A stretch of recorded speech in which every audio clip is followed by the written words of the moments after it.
Gospođa Felić je bila kod nas na operativnom zahvatu mrene, oba oka, i danas je bila zadnja, treća kontrola nakon obavljenog zahvata.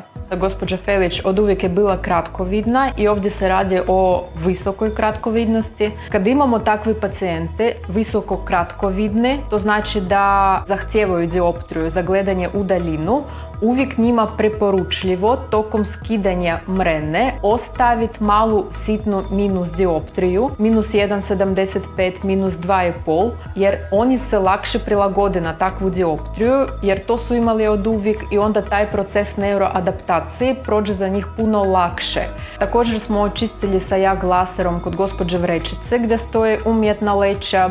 Nekad to radimo skoro odmah nakon zahvata, kod nekog za 6 mjeseci, kod nekog tek za par godina.